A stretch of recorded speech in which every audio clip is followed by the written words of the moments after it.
Hello friends, आप सभी का अपने यूट्यूब चैनल पर हार्दिक स्वागत है। इस वीडियो में हम बात करने वाले हैं एनवायरमेंटल स्टडी यानी पर्यावरण पेपर सॉल्व पेपर के बारे में।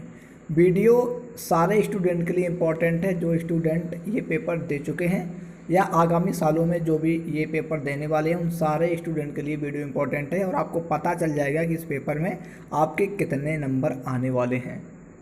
वीडियो को अंत तक देखते रहें, वीडियो को लाइक करें, शेयर करें और अभी तक चैनल को सब्सक्राइब नहीं किए हैं या चैनल पर पहली बार विजिट कर रहे हैं तो तुरंत चैनल को सब्सक्राइब कर लें। बेल आइकन के साथ साथ ऑल के बटन पर क्लिक कर लें जिससे कि सारी इन्फॉर्मेशन आपके पास सबसे पहले और फ्री में पहुंचती रहे। तो चलिए फ्रेंड्स, वीडियो को स्टार्ट करते हैं। क्वेश्चन नंबर 1 की बात करते हैं। ये जंतुओं में फ्लोरीन यौगिक के ग्रहण करने से होता है, यानी जंतु अगर फ्लोरीन यौगिक को ग्रहण कर लेता है तो उनमें क्या डिसीज़ हो जाती हैं। नंबर 1 लंगड़ापन, नंबर 2 डायरिया, नंबर 2 वजन में कमी, नंबर 3 उपरोक्त सभी। तो यहाँ पर उपरोक्त सभी ऑप्शन ठीक है, यानी ऑप्शन डी बिल्कुल ठीक है क्वेश्चन नंबर 1 का। आपकी जानकारी के लिए, आपकी इन्फॉर्मेशन के लिए यहाँ पर आपको सही से देखें, इसके लिए हमने जो भी ऑप्शन ठीक है उनमें से यहाँ पर गोला टाइप कर दिया जिससे कि आप स्क्रीन पर आसानी से उसका आंसर देख सकें। नेक्स्ट क्वेश्चन की बात करें तो जल में, नदी के जल में मल के मिश्रण से हो जाता है, यानी सीवेज मिक्सिंग इन रिवर वाटर कॉजेज। तो यहाँ पर बीओडी में डिक्रीज हो जाता है, यानी बीओडी में कमी हो जाती है। अब बीओडी क्या है, इसी पेपर में आपको इससे रिलेटेड एक दो क्वेश्चन आसानी से आपको मिल जाएंगे। तीसरे क्वेश्चन की बात करें तो पारिस्थितिकी तंत्र में ऊर्जा का प्रारंभिक स्रोत है, यानी the ultimate source of energy in the ecosystem is. तो यहाँ पर सनलाइट जो होती है, सूर्य का प्रकाश, प्रारंभिक सोर्स होती है। नंबर 4 क्वेश्चन की बात करें तो विश्व पर्यावरण दिवस मनाया जाता है, यानी world environmental day is observe on. तो यहाँ पर 5 जून को मनाया जाता है। इसके बाद नेक्स्ट क्वेश्चन की बात करें, यूनेस्को ने मैन एंड बायोस्फीयर कार्यक्रम कब शुरू किया, यानी UNESCO launches man and biosphere programme in 1971, यानी 1971 में लागू किया। नेक्स्ट क्वेश्चन की बात कर लेते हैं तो निम्नलिखित में से कौन इको डेवलपमेंट की सही व्याख्या है, यानी which of the following defines the term eco development. तो यहाँ पर जो development is true with the health and planetary ecosystem, यानी ग्रह के पारिस्थितिकी तंत्र की सुरक्षा के साथ विकास, यानी ऑप्शन नंबर डी इस क्वेश्चन का बिल्कुल ठीक है। पारिस्थितिकी किसके अध्ययन से संबंधित है, यानी ecology is connected with study of. तो यहाँ पर सारे कुछ इन्फॉर्मेशन ऑप्शन नंबर डी यहाँ पर ऑप्शन बिल्कुल ठीक है। उसके बाद नेक्स्ट क्वेश्चन की बात करते हैं। सबसे महत्वपूर्ण अजैविक कारक है, यानी मोस्ट इम्पॉर्टेंट एबियोटिक फैक्टर। तो यहाँ पर जो जल होता है H2O, वो मोस्ट इम्पॉर्टेंट एबियोटिक फैक्टर होता है। नंबर 9 क्वेश्चन की बात करें तो सर्वाधिक ठंडा मरुस्थल है, तो गोबी जो मरुस्थल है वो सर्वाधिक ठंडा, यानी the coolest desert is Gobi desert. Next question की बात करते हैं, the tropical forest occur in India in, यानी उष्णकटिबंधीय वन भारत में कहाँ पाए जाते हैं। तो ये केरल और असम साइड में पाए जाते हैं, ऑप्शन नंबर सी बिल्कुल ठीक है। नेक्स्ट क्वेश्चन की बात करें, व्हाट इज ग्रीन बेल्ट। तो यहाँ पर ग्रीन बेल्ट का क्या मतलब होता है, belt on tree living on road, यानी सड़क के किनारे पेड़ों की कतार युक्त तो पट्टी जो होती है हरित पट्टी कहलाती है। नेक्स्ट क्वेश्चन की बात करूँ, केरल की silent valley, most important question है, बहुत बार पूछा जाता है कि केरल की साइलेंट वैली को संरक्षित किया जाता है क्योंकि इसमें क्या होता है, यानी silent valley of Kerala is preserve become it, यानी इसमें अद्भुत और लुप्त प्राय जंतु पेड़ पौधे मौजूद हैं, contain rare elements and plants. Next question की बात करें तो एक पारिस्थितिकी तंत्र में पौधों की भूमिका क्या है। तो ये प्रोड्यूसर की भूमिका, यानी उत्पादक की भूमिका होती है। नेक्स्ट क्वेश्चन की अगर बात करें तो चिपको आंदोलन किससे संबंधित है, यानी चिपको मूवमेंट कनेक्टेड टू।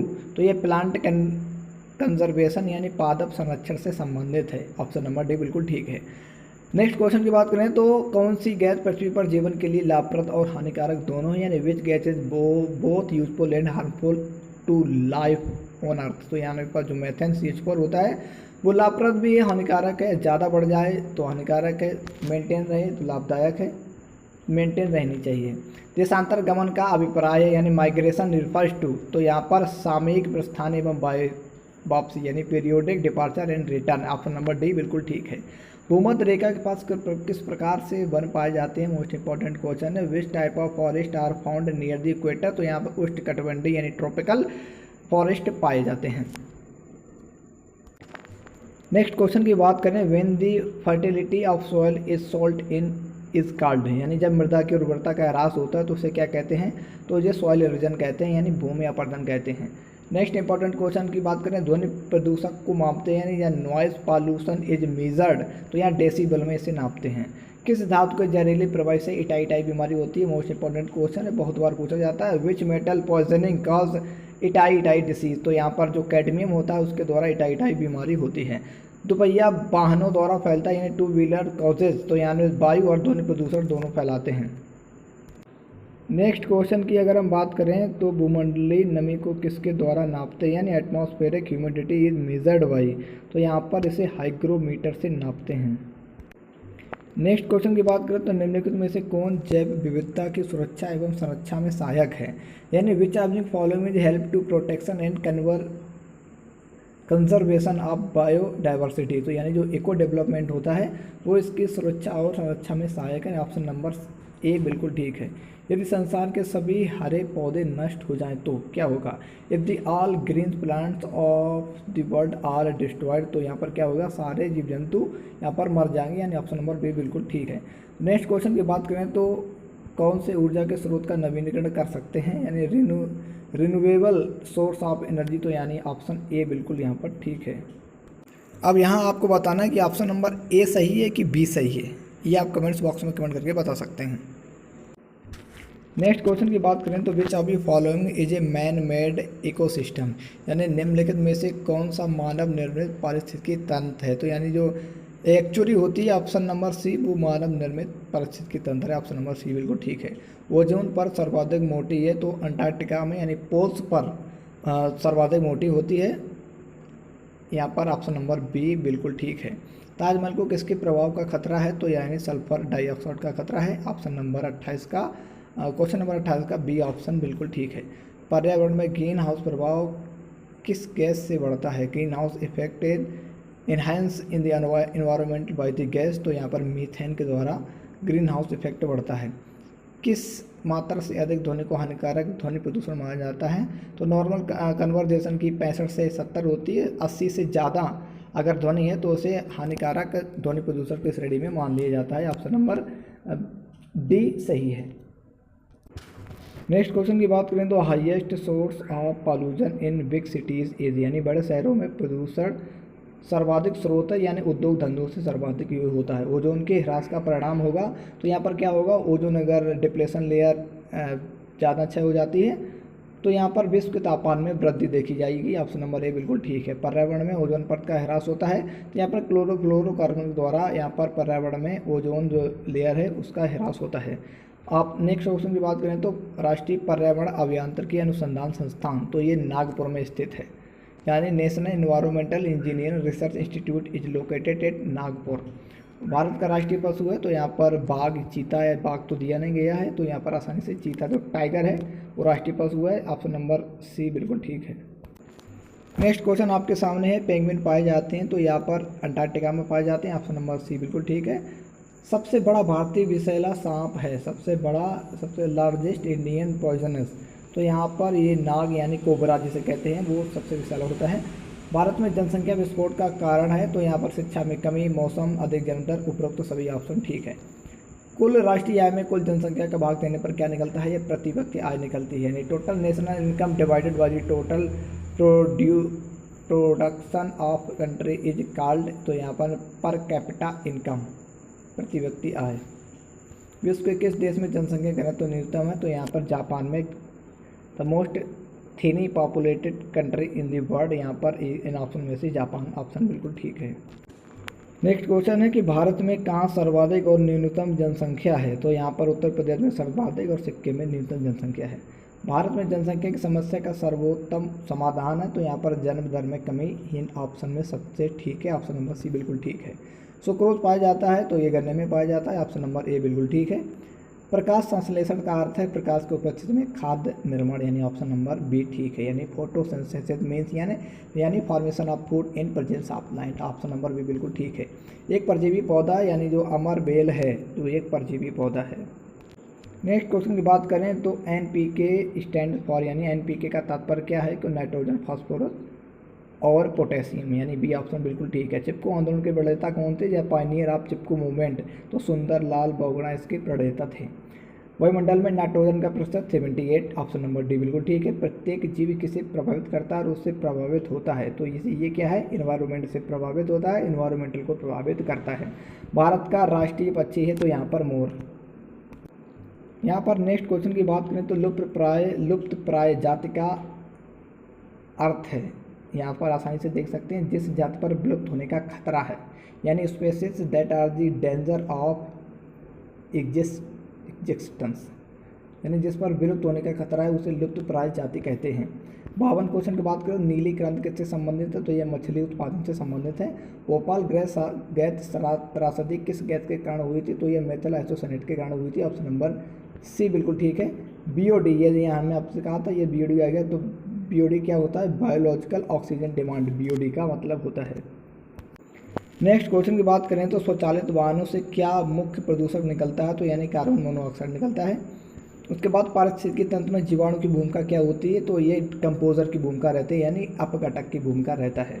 उसके बाद मनुष्यली जीव रात में सक्रिय होते हैं, यानी अगर दिन में निकलेंगे तो तापमान ज़्यादा होगा और वहाँ पर जो वाटर की सप्लाई होती है बहुत कम होती है, इसलिए यहाँ पर अपने जल को संरक्षित करने के लिए वो रात में सक्रिय होते हैं। ऑप्शन नंबर डी बिल्कुल ठीक है 57 क्वेश्चन का। उसके बाद किसको अपघटक कहते हैं? यानी फफूंदी और जीवाणु को यहाँ पर अपघटक कहते हैं। ऑप्शन नंबर बी बिल्कुल ठीक है 58 क्वेश्चन का। यहाँ पर नेक्स्ट क्वेश्चन की बात करें तो किसी स्थान की पौधों की वृद्धि निर्धारित होती है, यानी vegetation of a place is determined by, तो यानी प्रकाश की मात्रा पर यह निर्धारित होती है। भारत में सर्वाधिक मृदा अपरदन किसके कारण होता है? तो यहाँ पर वनों के विनाश के कारण सर्वाधिक सॉइल इरोजन होता है।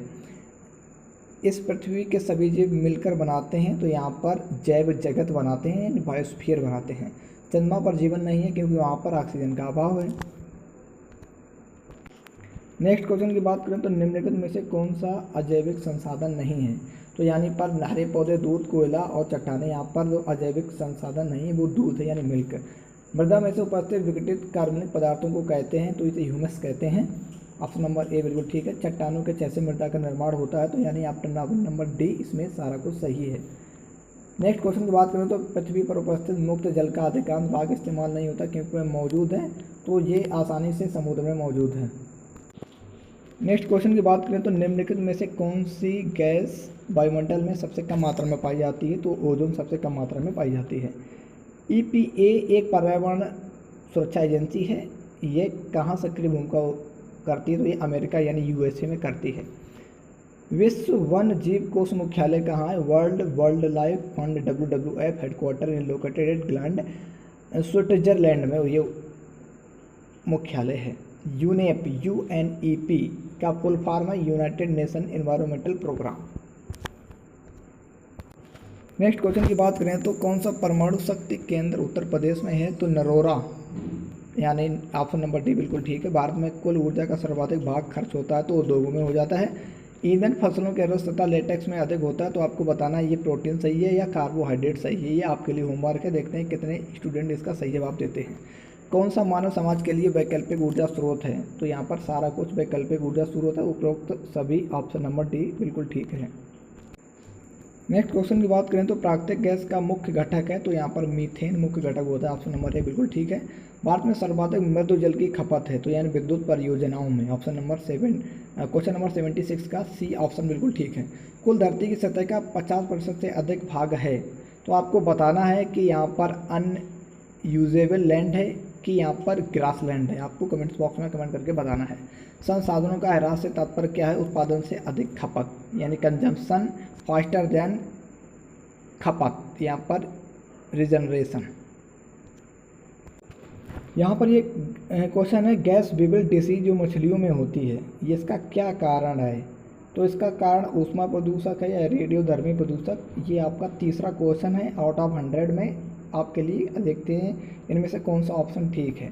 उसके बाद ध्वनि प्रदूषण के संदर्भ में शांत क्षेत्र में शामिल है, तो यहाँ पर हॉस्पिटल शांत क्षेत्र में शामिल है। कौन भारी धातु प्रदूषण चमड़ा उद्योग से जुड़ा है? यानी कौन सी भारी धातु प्रदूषण चमड़ा उद्योग से जुड़ा है? तो क्रोमियम जो होता है वो चमड़ा उद्योग से जुड़ा रहता है। रसायनों के प्रयोग को कम कर सकते हैं, तो यहाँ पर ऑप्शन नंबर डी बिल्कुल ठीक है। नेक्स्ट क्वेश्चन की बात करें तो निम्नलिखित में से कौन सा द्रव उत्सर्जी पदार्थ है, तो यहाँ पर जो सीवेज है वो उत्सर्जी पदार्थ है। उसके बाद वन संरक्षण हेतु आवश्यक है, तो यहाँ पर वनों के विनाश की रोकथाम और वनों के क्षेत्र का विस्तार, ए और बी ऑप्शन, यानी ऑप्शन नंबर सी बिल्कुल ठीक है। भारत में वनों का विनाश का कारण है, तो यहाँ पर उपरोक्त तो सभी ऑप्शन बिल्कुल ठीक है, ऑप्शन नंबर डी। कौन सा जैव भार आधारित ऊर्जा स्रोत है, तो यहाँ पर बायोगैस जो होता है वो बायोमास वेस्ट एनर्जी रिसोर्स है। नेक्स्ट क्वेश्चन की बात करें तो नेफ्रोमीटर द्वारा नापते हैं, तो यहाँ पर जल की टर्बिडिटी नापते हैं, ऑप्शन नंबर ए बिल्कुल ठीक है। जल की कठोरता का कारण है तो कैल्शियम और मैग्नीशियम के लवण यानी salt of calcium and magnesium, option number C बिल्कुल ठीक है। कौन सा एक बाहरी विदेशी पर्णनाथी भारत में पाया जाता, तो यूकेलिप्टस पाया जाता है। एक जात तो किसी स्थान का मूल निवासी नहीं है कहलाती है, तो वो एक्जोटिक कहलाती है, यानी बाहरी कहलाती है। यहाँ पर नेक्स्ट क्वेश्चन की बात करूँ तो एक जात की आनुवंशिक संरचना में विविधता को कहते हैं, तो पर जेनेटिक डाइवर्सिटी कहते हैं। अम्ल वर्षा किसके कारण होती है, तो यहाँ पर सल्फर डाइऑक्साइड, नाइट्रोजन ऑक्साइड और एरोसॉल सभी के मिक्सर के द्वारा यहाँ पर अम्ल वर्षा होती है। उपरोक्त तो सभी ऑप्शन बिल्कुल ठीक है। वायुमंडल में एरोसॉल के जमाव से कारण हो जाता है, तो यानी ऑप्शन नंबर ई, ये सारी कुछ दिक्कतें हो जाती हैं, ऑप्शन नंबर डी बिल्कुल ठीक है। कार्बन मोनोऑक्साइड अधिकतम है, तो ये आपको बताना है कि कोलकाता में है, कानपुर में है कि दिल्ली में है। ऑप्शन ये आपको कमेंट्स बॉक्स में कमेंट करके बताना है। यहाँ पर 95 क्वेश्चन की बात करें तो डीडीटी एक है, तो यहाँ पर नॉन डिग्रेडेबल पॉल्यूटेंट है, यानी ना अपघटित होने वाला प्रदूषक है। विश्व का सर्वाधिक प्रदूषित शहर है, आपको बताना है कि कोलकाता है कि टोक्यो है, कमेंट्स बॉक्स में कमेंट करके आपको बता देना है। उसके बाद कार्बन मोनोऑक्साइड एक प्रदूषक है क्योंकि ये ऑक्सीजन से जुड़ती है, ऑप्शन नंबर बी बिल्कुल ठीक है। काला फेफड़ा रोग यानी ब्लैक लंग डिसीज किस में पाया जाता है, तो यह जो लोग कोयला कर्मी होते हैं यानी कोयले की खदानों में काम करते हैं उनको ये डिसीज़ हो जाता है, काला फेफड़ा रोग। सेकेंड लास्ट क्वेश्चन की बात करें तो भारत में भोपाल गैस त्रासदी कब हुई थी, तो यानी पर 1984 में ये भोपाल गैस त्रासदी हुई थी। ये मिथाइल एसोसाइनेट के रिसाव के कारण हुई थी। कौन सा प्रदूषण जैव अपघटित नहीं होता, तो प्लास्टिक सामग्री जैव अपघटित नहीं होता। तो फ्रेंड्स आपने जाना कि मोस्ट इंपॉर्टेंट ये जो सारे जो क्वेश्चन थे इनमें से आप समझ के होंगे कि आपके कितने क्वेश्चन आप सही कराएं, आपके कितने नंबर आने वाले हैं। आपके कितने क्वेश्चन सही हैं आप कमेंट्स बॉक्स में कमेंट करके जरूर बताइएगा। और इससे रिलेटेड अगर आपको कोई प्रॉब्लम है, किसी क्वेश्चन का आंसर आपको कुछ डाउट लग रहा है, तो आप कमेंट्स बॉक्स में कमेंट करके पूछ सकते हैं। Thanks for watching and subscribe my channel.